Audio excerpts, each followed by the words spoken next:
Week 14, NFL game picks. Let's get to this. Our record overall is 116, 75, and 1. Our upset picks so far have been doing okay. We picked 3 in week 12, resulting in Seattle over Philly correctly, Tampa Bay over Atlanta correctly, and then Green Bay being incorrect. And then Pittsburgh last week over Cleveland, we got that correct as well, because we're bomb-ass bitches. This week, our upset pick is going to be wrong. But I wanted to be bold, that's why I picked it. So we start off with Dallas at Chicago. I'm picking Dallas on the road here, behind the power of their run game, although Chicago presents interesting challenges. I think the Dallas defense overall is going to be too much for the lackluster Chicago Bears offense. Then you got Indy at Tampa Bay. I'm picking Tampa Bay here, off the power of Mike Evans and Chris Godwin alone. Literally, just those two guys are the reasons why I'm picking Tampa Bay. I think they'll exploit the Indianapolis Colts secondary, and without Marlon Mack assisting in the offense, I actually like the Tampa Bay Buccaneers defense in this game. And you have the New York Jets over the Miami Dolphins at home. I like the Dolphins here, but if they lose to the Jets now, they're starting to seriously hurt their draft stock, and the top 3 or 4 picks in the draft look to be elite players, and I wouldn't honestly risk that if I was Miami. And you got San Fran at New Orleans. I'm picking San Fran here. Obviously, if you just watch my NFL Power Rankings, they are currently my number 2 team in the league, so although New Orleans is my number 5, and I can see New Orleans winning, I just like San Fran a lot more. Then you got not a lot more, a little bit more. Then you got Detroit at Minnesota. I'm picking Minnesota behind the power of Dalvin Cook. Although both Scarborough and Detroit gets me a little excited fantasy-wise, I'm still picking Minnesota. You got Denver at Houston. I'm picking Deshaun Watson and DeAndre Hopkins to score 3 touchdowns to each other.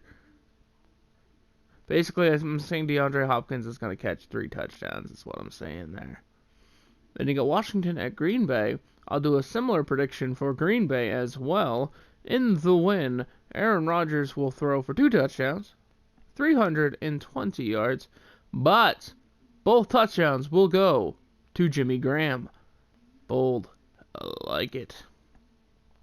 And then you got Cincinnati at Cleveland. Cincinnati loses absolutely nothing by actually winning this game. There's only one other team in the league with 2 losses currently, and that is the New York Giants. So, say the Bengals' plan is to draft a quarterback.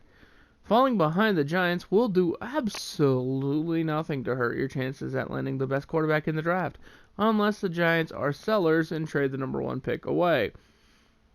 And I'm pretty sure Cincinnati would currently own the tiebreaker anyway, but still, if you get number 2 and the Giants take Chase Young, because I don't see why the Giants would pass on that right now, you're in prime position. And then you got Baltimore at Buffalo, which is my upset pick, which makes me sad because, honestly, it shouldn't be my upset pick, and I should actually have the Ravens here. I'm picking Buffalo over Baltimore. I think one advantage the Buffalo defense has that no other team has is it has a quarterback like Lamar Jackson, not nearly as quick or effective as Lamar Jackson, but like him in that he's mobile and can run, a little bigger bodied.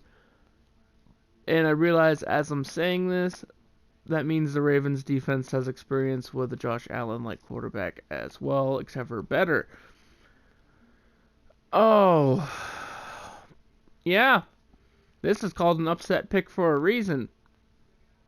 Do I think the Bills have an advantage in any area? Maybe defensively. Maybe defensively.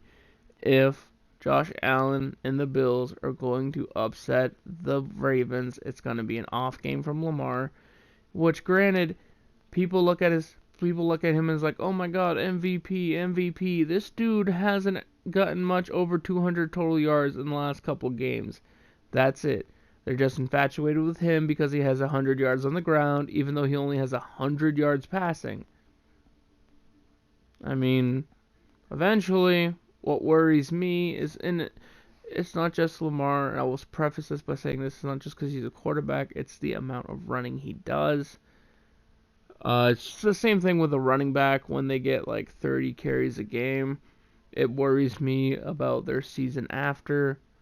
But still, I'm picking Buffalo here. I'm picking the off game for Baltimore. I think they're going to struggle a little bit. I like the Bills' defense. They play better than they actually look. And I'm going to be wrong, like I said. And you got Carolina and Atlanta. Without Ron Rivera, I'm picking Atlanta here behind Julio Jones, who might actually score a touchdown for once. Who knows?